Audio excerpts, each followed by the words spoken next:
Good afternoon प्यारे बच्चों। आज हमारा कॉन्सेप्ट क्लास का लेक्चर 2 है और हमारा टॉपिक चल रहा है एक्सपोनेंट एंड पावर्स।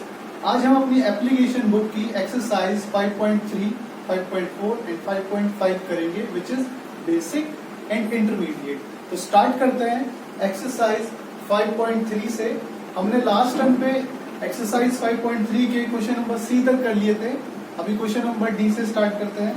तो क्वेश्चन नंबर डी है एक्सरसाइज 5.3 का क्वेश्चन नंबर डी है 3 raise to the power 3, 5 and 5 power 3। तो इसमें बोला है कंपेयर करना है हमको। कंपेयर मतलब हमको ये बताना है कौन बड़ा है कौन छोटा है। बाय आप साइन के थ्रू भी बता सकते हैं, ठीक है। अगर इक्वल है तो इक्वल, और अगर जो भी बड़ा है उसको आप लिख भी सकते हैं डायरेक्टली। तो इसको कंपेयर करने के लिए हम क्या करेंगे, एंड की जगह बीच में अपनी तरफ से साइन ले लेते हैं, मतलब बॉक्स ले लेते हैं और दोनों तरफ वैल्यूज लिख लेते हैं। उसके बाद 3 की 5 टाइम्स मल्टीप्लाई, ठीक है, और इधर 5 की 3 टाइम्स मल्टीप्लाई। तो जब 3 की 5 टाइम्स मल्टीप्लाई करेंगे, 3 3 जा 9, 9 3 जा 27, 27 3 जा 81 और 81 3 जा 243 और इधर 5 5 जा 25 और 5 जा 125। तो कौन बड़ा आया 243, विच इज 3 की 3 रेज़ टू द पावर 5। तो इस तरह बड़े का एरो भी लगा सकते हैं या लिख सकते हैं 3 raise to the power 5 is greater, ठीक है। दोनों में से किसी भी तरीके से आप कर सकते हो, बॉक्स बना के भी, और ये लास्ट में उसको जो बड़ा है उसे लिख सकते हैं डायरेक्टली, ठीक है। बाकी सारे क्वेश्चन भी इसके ऐसे ही करने हैं। नेक्स्ट है क्वेश्चन नंबर ई। इसमें हमको स्टैंडर्ड फॉर्म में चेंज करना है, ठीक है। मैंने आपको यूजुअल फॉर्म और स्टैंडर्ड फॉर्म के बारे में समझाया था। जब भी कोई भी नंबर नॉर्मली लिखा होता है, जैसे हम इसका एग्जांपल 6 करें, 3 4 5 6 1 2 3 एंड 1 2 3, इसमें 6 0 है। तो ये हमारी यूजुअल फॉर्म है, ठीक है। इसको 10 raise to the power something में, मतलब 10 की पावर में चेंज करना ही हमारी स्टैंडर्ड फॉर्म हो जाती है।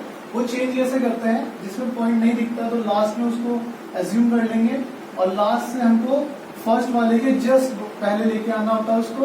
तो 1 2 3 4 5 6 7 8 9, तो 9 डिजिट से पहले लेके आएंगे उसको। तो 3.456, जीरो लिखने की जरूरत नहीं है, और into 10 raise to the power 9 और 10 की पावर 9, ठीक है। अगर वो आगे होता, सपोज यहाँ होता और उसको इधर लाना होता, तो पावर माइनस में आती है। तो मतलब जब राइट टू लेफ्ट जाएंगे तो पावर प्लस, और जब लेफ्ट टू राइट जाएंगे तो पावर माइनस, ठीक है। ऐसे क्वेश्चन नंबर फर्स्ट में इसके 7 5 7 एंड 7 0 1 2 3 4 5 6 7 इंटू 10 की पावर,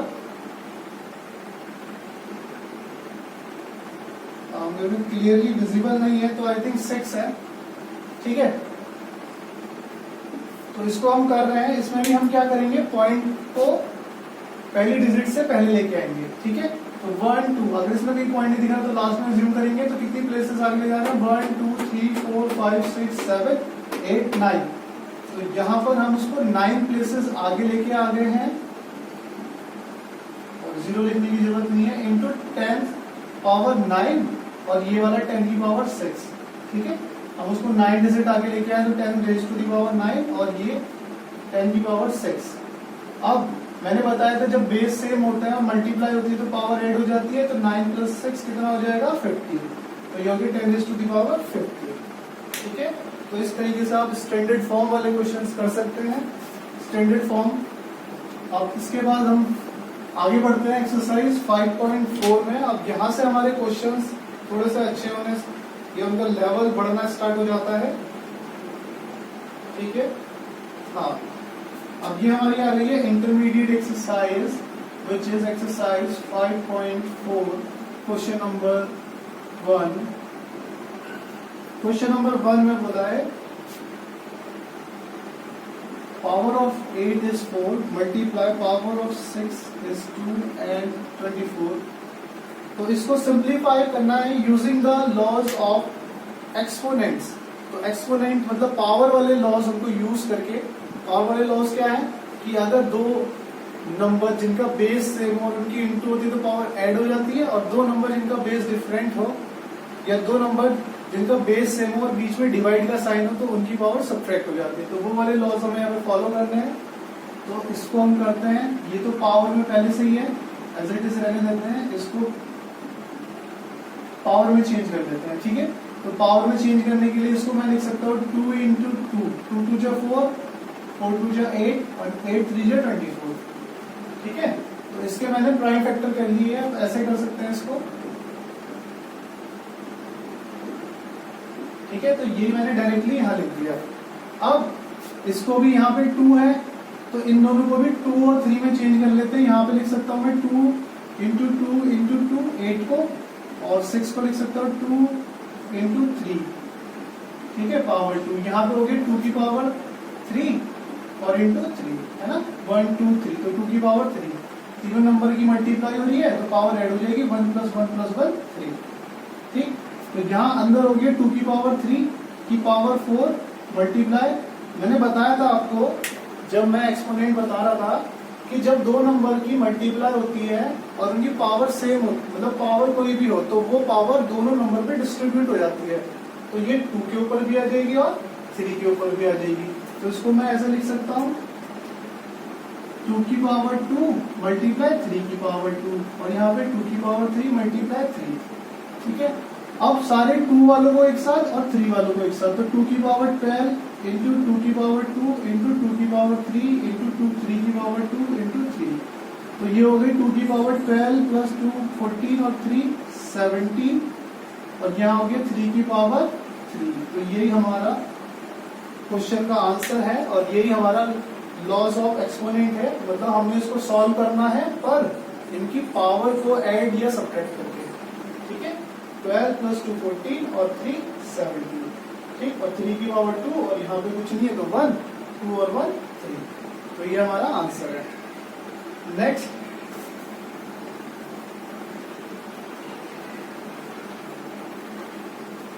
क्वेश्चन है इसका। अब यहाँ तो ये बहुत सिंपल क्वेश्चन है। नेक्स्ट वाला, इसमें सबकी पावर 0 दी है और जब भी किसी भी नंबर की पावर 0 होती है तो उसका आंसर कितना हो जाता है 1।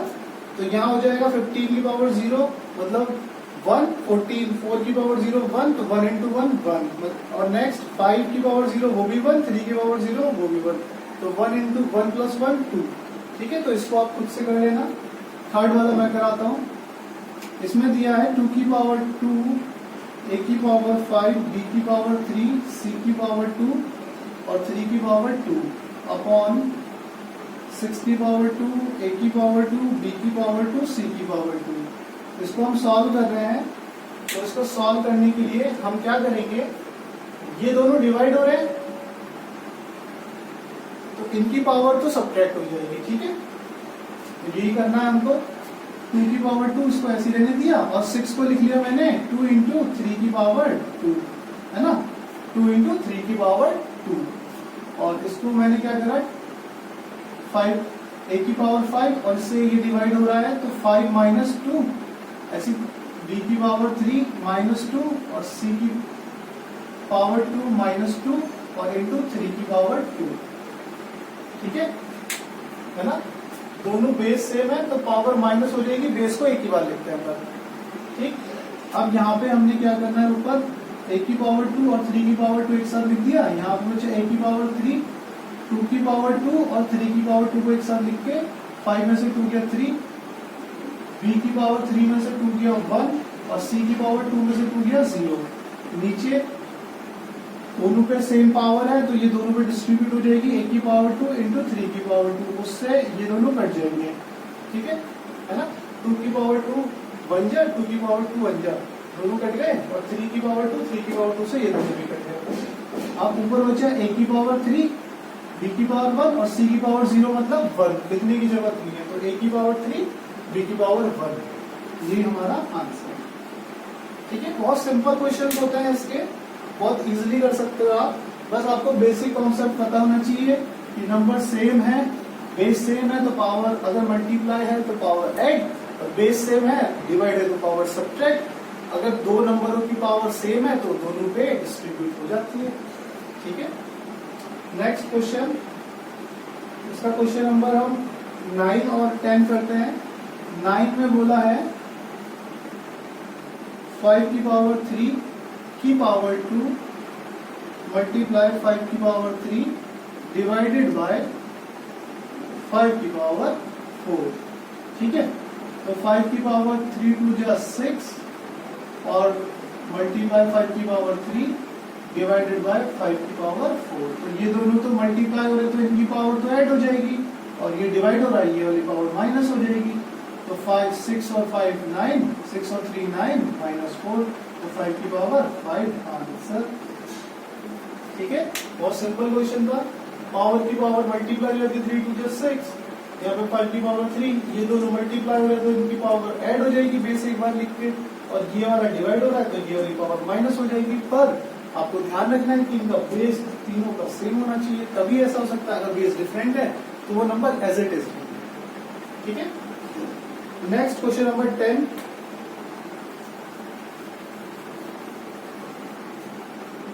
क्वेश्चन नंबर 10 में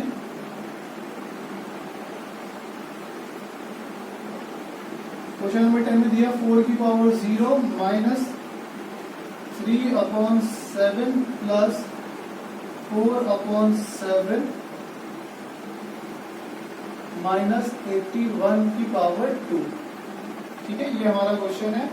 4 की पावर 0, 3/7 प्लस 4/7 माइनस 81 की पावर 2।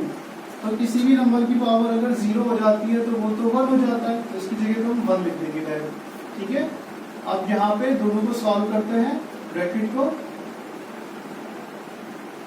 तो दोनों को सॉल्व करने के लिए एलसीएम 7 आएगा, ऊपर वालों को ऐड कर देंगे, माइनस 81 की पावर 2। ठीक है, तो ये आया 1 माइनस 7/7 और माइनस 81 की पावर 2। ठीक, 1 माइनस 7 बन 7 इंटू माइनस 81 की पावर 2। 1 में से 1 गया 0, और 0 की किसी के भी साथ मल्टीप्लाई होती है, चाहे उसकी कितनी बड़ी पावर हो, आंसर हमेशा क्या आता है, 0 ही आता है। तो इसलिए इसका आंसर भी क्या हो जाएगा, 0। ठीक है, आगे बढ़ते हैं, पेज नंबर 59।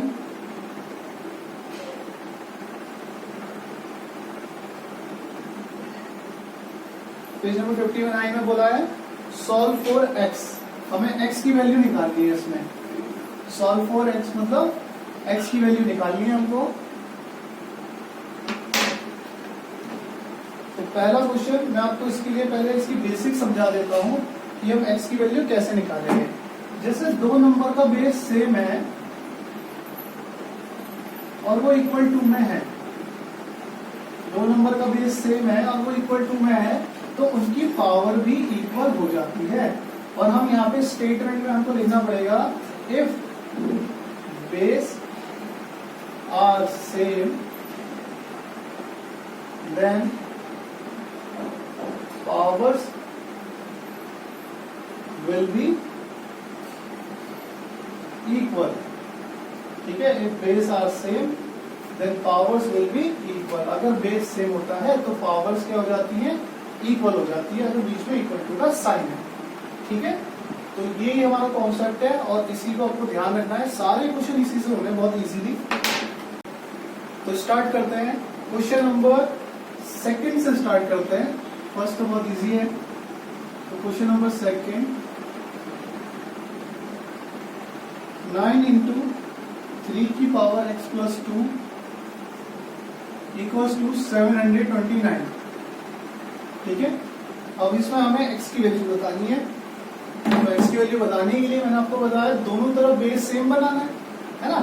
तो बेस सेम बनाने के लिए अब इसमें तो कोई चेंज नहीं कर सकते क्योंकि यहाँ तो पावर x है, कोई चेंज नहीं हो सकता। पर इसमें चेंज हो सकता है क्या, कि इसको 9 को हम 3 इंटू 3 लिख सकते हैं और यहाँ पे 3 की पावर x प्लस 2 और इसके भी फैक्टर कर लेते हैं। ठीक है, तो इसके फैक्टर करने के लिए एलसीएम वाले मेथड से करेंगे। 2 जा 4 जा 3 जा 8 1 27 9, 3 and 3। तो ये आ गया 3, 1 2 3 4 5 6, तो 3 की पावर 6। ठीक है, यहाँ पे मैंने लिखा 3 की पावर x प्लस 2 और 1 और 2, ये भी यहाँ पे ऐड हो जाएगा। इसको लिख सकता हूँ x 3 की power x plus 4 equals to 3 की पावर 6। ठीक है, अब ये x तो वेरिएबल है और ये कांस्टेंट है, तो ये दोनों तो ऐड नहीं हो सकते, इनको एज इट इज लिखना पड़ेगा हमको। अब यहाँ पे ये फॉर्म कैसे आई, मैं इसको दोबारा से डिस्कस कर लेता हूँ।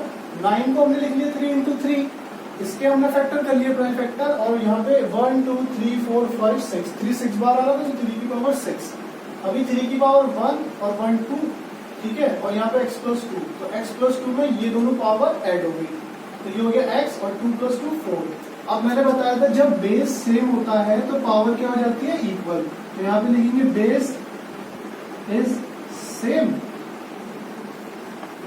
therefore इसलिए powers will be equal, powers will be equal. ठीक है, तो पावर्स क्या हो जाएगी, इक्वल। तो मतलब x प्लस 4 इक्वल्स टू 6। तो यहाँ से x निकालने के लिए 4 प्लस हो रहा है, तो इधर आके माइनस हो जाएगा, तो x इक्वल्स टू 6 माइनस 4, तो आंसर कितना आ गया 2। तो x की वैल्यू कितनी हो गई, 2। ठीक है, तो इस तरीके से ये क्वेश्चन करना है आपको। नेक्स्ट क्वेश्चन नंबर 3, जो इंपॉर्टेंट क्वेश्चन है ये थोड़े से मुझे लग रहे हैं कॉम्प्लिकेटेड से, वो मैं करा रहा हूँ, और बाकी आपको करना है क्वेश्चन। ठीक है, बाकी सारे क्वेश्चंस आपको होमवर्क में करने हैं। क्वेश्चन नंबर 3, 2 अपॉन 3 4 की पावर 3 34 की पावर 3 मल्टीप्लाई 2 की पावर 2 इंटू एक्स की पावर 3। ठीक है, मल्टीप्लाई 2 की पावर 2 इंटू एक्स की पावर 3। तो यहाँ पे एक कॉन्सेप्ट और निकल के आएगा, उसको भी डिस्कस करेंगे। पहले इसको सॉल्व कर लेते हैं थोड़ा सा। तो 34,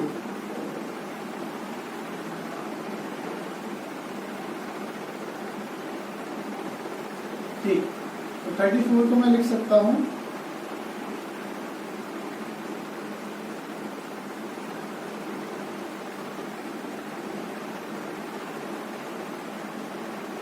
2 इंटू 17 की पावर 3 मल्टीप्लाई 2 की पावर 2 इंटू एक्स की पावर 3। ठीक है, तो 2 ये पावर डिस्ट्रीब्यूट हो गई दोनों पे, 2 पे भी और 17 पे भी। ठीक है, इंटू 2 की power 2 into x equals to x की पावर 3। तो 2 की पावर 2 और यहाँ पे भी 2 की पावर 2 2 की पावर 3 और अपॉन में 2 की पावर 3 इंटू 17 की पावर 3 इक्वल्स टू एक्स की पावर 3। ठीक है, ऊपर मल्टीप्लाई हो रही है दोनों 2 की, और यहाँ पे 1 और यहाँ पे 2, तो 1 और 2 3। अभी ये दोनों कैंसिल आउट हो जाएंगे, तो यहाँ से बचेगा 1 अपॉन 17 की पावर 3 इक्वल्स टू एक्स की पावर 3। ठीक, 1 की पावर तो कितना भी लिख लो कोई फर्क नहीं पड़ेगा, तो मैं क्या करता हूँ यहाँ पे पावर 3 कॉमन लेता हूँ। ठीक है, 1 की पावर आप कितना भी लिख लो, 1 की पावर 100 भी लिखोगे तो 100 टाइम्स भी 1 की मल्टीप्लाई करोगे तो 1 ही आना है। तो मैंने क्या करा, पावर 3 कॉमन ले ली। ऐसा क्यों किया, क्योंकि इधर पावर 3 है, मुझे दोनों तरफ पावर सेम बनानी है।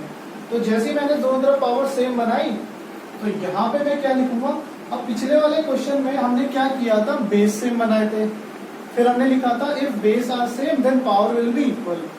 अब यहाँ पे हमने पावर इक्वल बना लिया, तो अब यहाँ लिखेंगे if powers are equal then base will be same. ठीक है, इफ पावर्स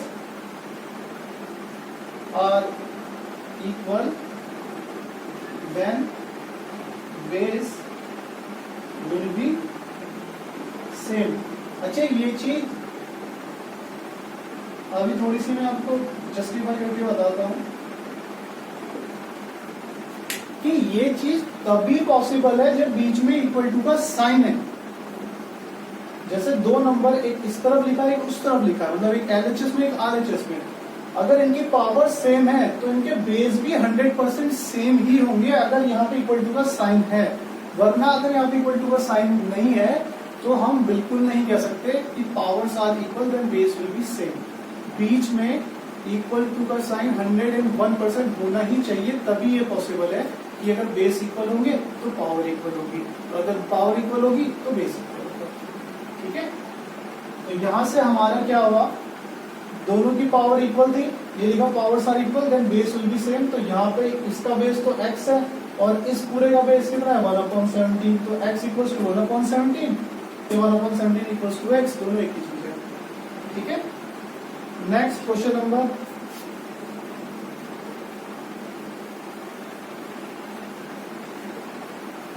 तो इसके आप ज्यादातर क्वेश्चन कर लोगे, बहुत इजी क्वेश्चन है। ठीक है, एक और करा देता हूं मैं इसका। फिफ्थ क्वेश्चन, 5/8 की पावर 2 मल्टीप्लाई 5/8 की पावर 8 इक्वल्स टू 5/8 की पावर 6x माइनस 2। तो बेस सेम है तो पावर ऐड हो जाएगी, तो 5/8 की पावर 2 प्लस 8 10 और 5/8 की power 2x minus 6x minus 2। ठीक है, तो यहाँ पे सेम लिखेंगे, base are equal, base are equal then power will be same. ठीक है, then power will also be equal, तो base are same then power will be equal.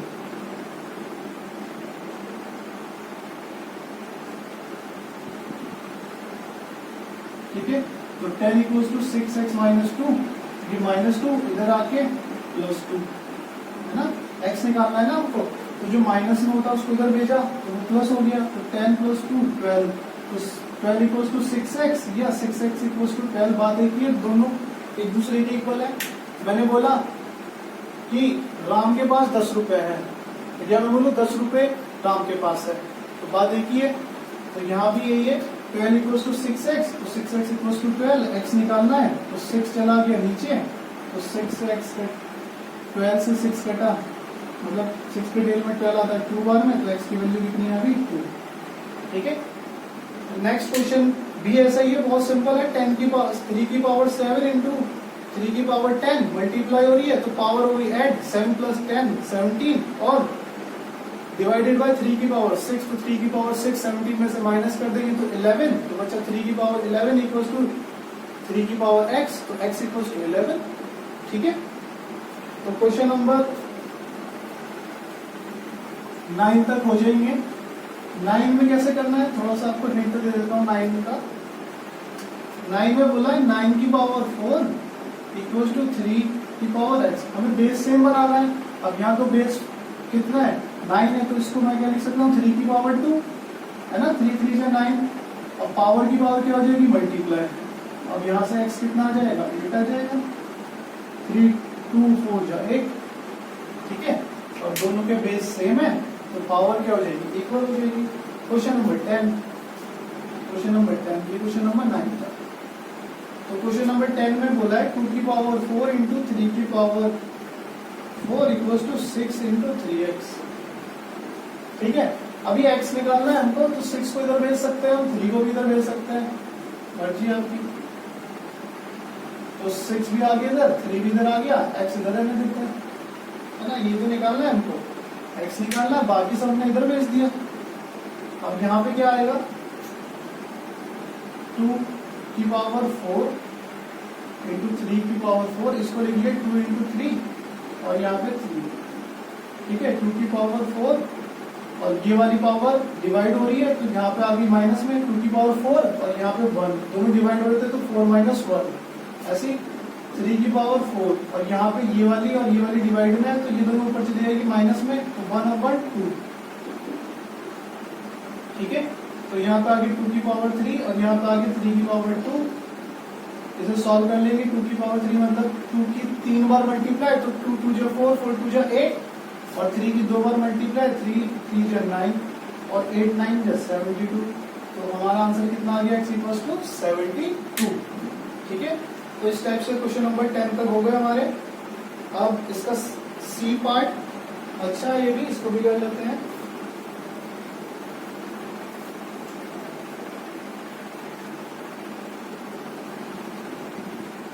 ठीक है, इसने बोला है ऑब्जर्व द अबाउ क्यूब्स, ये क्यूब्स दिए हुए हैं, इनको ऑब्जर्व करना है। Then find the number of unit cube that makes up each large cube. तो हमको एक यूनिट क्यूब बताओ, मतलब ये फॉर्मूला बताओ जिससे हम एक बड़े से बड़ा क्यूब भी बना सकते हैं। मतलब उसमें हम एक ऐसा नंबर बताओ कि उसकी पावर क्या लिखूं कि हम एक बड़ा क्यूब बनाए तो उसमें वो प्रॉपरली बन जाए, एक भी बॉक्स या एक भी क्यूब बचे ना। ठीक है, इसको करेंगे अभी। Right your answer in exponent, और एक्सपोनेंट मतलब पावर में लिखना है। ठीक है, जैसे पहला क्यूब इसने जो दिया हुआ है हमको इस टाइप से दिया है। ठीक है, नेक्स्ट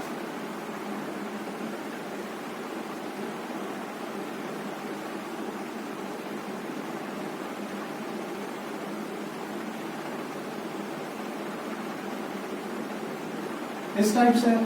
ठीक है, तो पहले में हमने ऑब्जर्व किया कितने क्यूब है, एक। दूसरे वाले में 1 2 3 4 5 6 7 8 क्यूब्स है ना।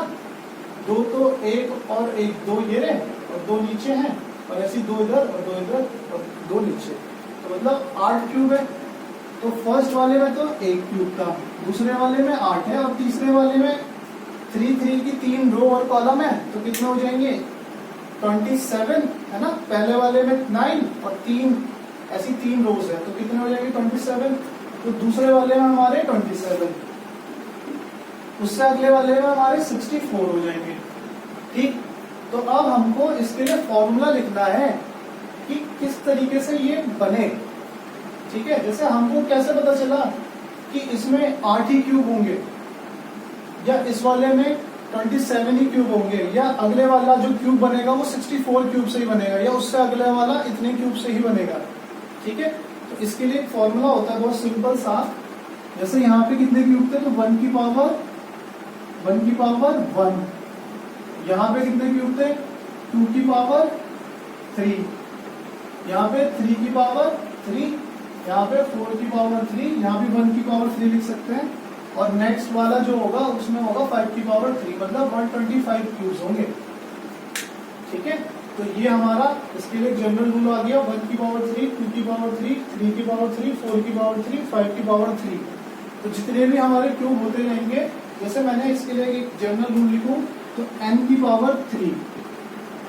ठीक है, n की पावर 3 मतलब अगर हमें n रो वाले क्यूब बनाने हैं, n रो और कॉलम वाले क्यूब बनाने हैं, तो उनकी 3 बार मल्टीप्लाई करनी पड़ेगी। जैसे मुझे अगर 2 रो, ठीक है, और 2 कॉलम वाले क्यूब बनाने हैं तो मुझे 2 की पावर 3 चाहिए। मुझे 3 रो, में देख लेना, 3 रो और 3 कॉलम वाला क्यूब बनाना है, तो मुझे उसके लिए कितने क्यूब्स की जरूरत पड़ेगी 3 की पावर 3, मतलब 27 क्यूब्स की जरूरत पड़ेगी। तो इसके लिए यही हमारा जनरल रूल है। तो फाइंड द n की पावर 3, या फिर ये लिख देना पूरा, ये भी सही है।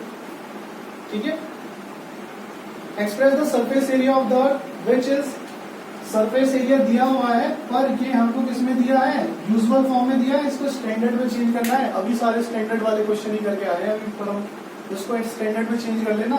5.1 और जितनी बार की डिजिट बची वो 10 की पावर में चली जाएगी।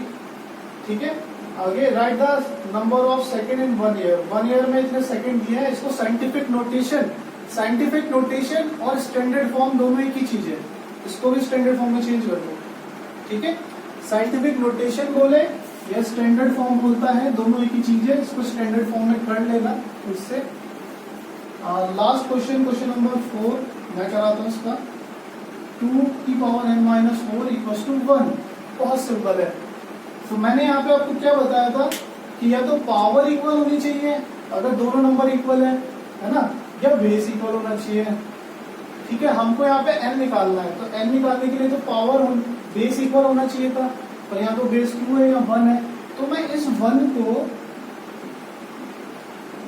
2 की पावर 0 नहीं लिख सकता। 2 की पावर 0 की वैल्यू 1 ही तो होती है। हमें ये n निकालने के लिए बेस इक्वल होना चाहिए ना हमारा, तो हमारा बेस इक्वल तो अब हो गया, क्योंकि 1 लिखा हुआ था और 1 होता है 2 की पावर 0। अगर यहाँ 3 होता तो 3 की पावर 0। ठीक है, तो बेस इक्वल हो गया हमारा, तो यहाँ लिखेंगे base is same, base same है, then power will be equal, तो n-4 इक्वल्स टू 0, तो n इक्वल्स टू यहाँ से कितना आ जाएगा 4।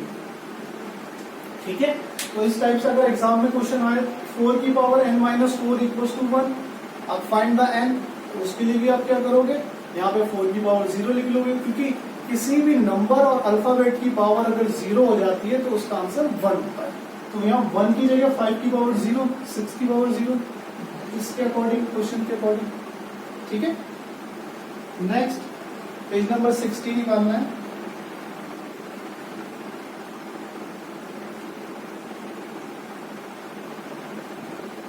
पेज नंबर 60 में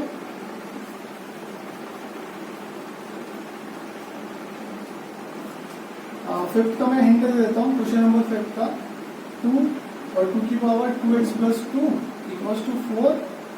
मुझे पावर सही से विजिबल नहीं हो रही है, आई थिंक 3x माइनस 1 लिखा है, आप देख लेना 3x माइनस 1 है, ठीक है। अब मुझे यहाँ पे x निकालना है, तो मैं क्या करूंगा, बेस सेम बनाऊंगा। तो बेस सेम बनाने के लिए मुझे 4 को क्या लिख सकता हूँ मैं, 2 की पावर 2 और पूरे की पावर x माइनस 3, है ना।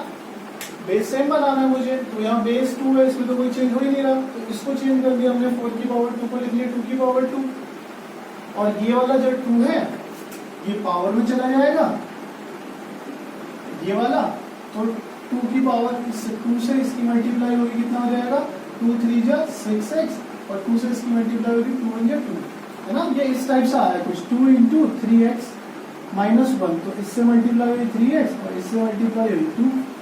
ऐसा नहीं करना कि केवल 3 3 से मल्टीप्लाई कर दो, आपने क्वेश्चन करा है ना क्रॉस मल्टीप्लाई वाले, अगर इस टाइप से लिखा होता है कहीं पे, तो जब आप इसको इधर ले जाते हो तो पूरे के साथ मल्टीप्लाई होती है ना, तो यहाँ भी तो ये पूरे के साथ ही जा रहा है, तो पूरे के साथ मल्टीप्लाई होगी। अब पावर कंपेयर कर लेना क्योंकि बेस सेम है, और x की वैल्यू निकाल लेना।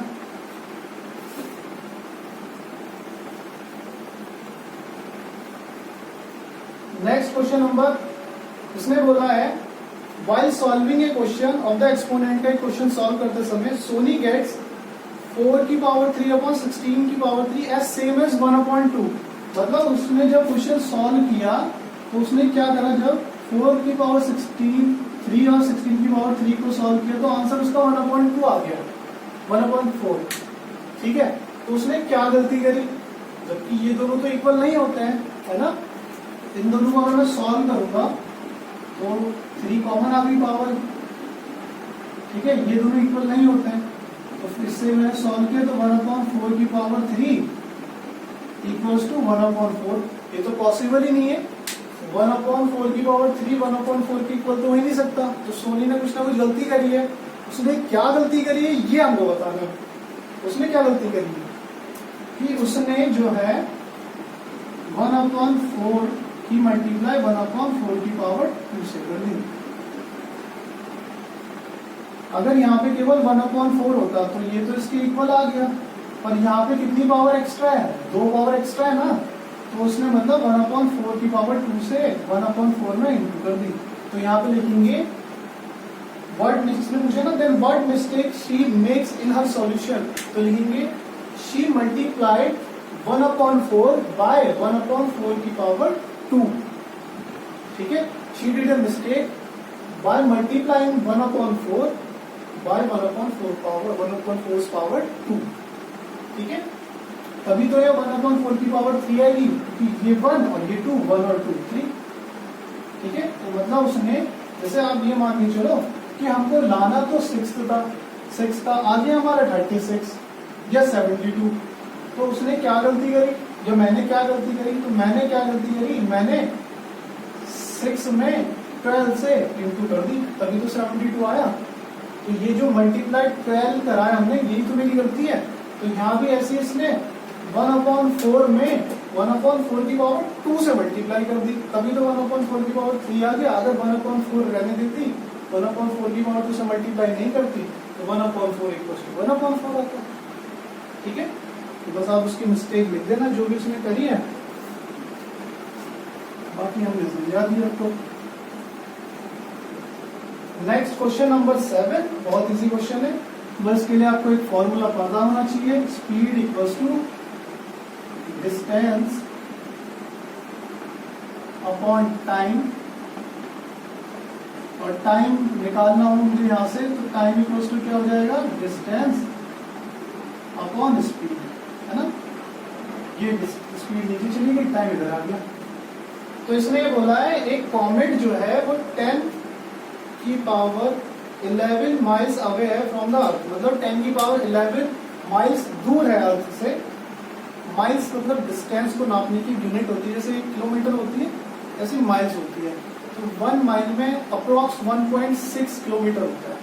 ठीक है, तो ये तो एक्स्ट्रा है, इससे इसका आंसर का कोई भी रिलेशन नहीं है। तो इसको हम सॉल्व करते हैं। इसमें बोला है कॉमेट जो है 10 की पावर 11 माइल अर्थ से दूर है। It is travelling at A speed of 10 की पावर 5 माइल्स पर डे। वो 10 की पावर 5 माइल पर डे की स्पीड से ट्रेवल कर रहा है, मतलब 10 की पावर 5 माइल एक दिन में चल लेता है, एक दिन में ट्रेवल कर देता है। तो उसको पूछा how many days will it take to reach the earth, तो अर्थ पहुंचने में कितना टाइम लगेगा। तो टाइम इक्वल्स टू डिस्टेंस, कितनी दूर है वो हमसे 10 की पावर 11 और स्पीड कितनी है उसकी 10 की पावर 5, है ना। 10 की पावर 11 टाइम्स हमसे दूर है वो और 10 की पावर 5 उसकी स्पीड है। तो उसको हमारे यहाँ तक पहुंचने में कितना टाइम लगेगा 10 की पावर 6 डे। और इसको तुम सॉल्व कर लेना, कितनी जीरो आ जाएगी 1 2 3 4 5 6। ठीक है, तो इतने दिन लग जाएंगे, बस इतने दिन में आ जाएगा। ठीक है।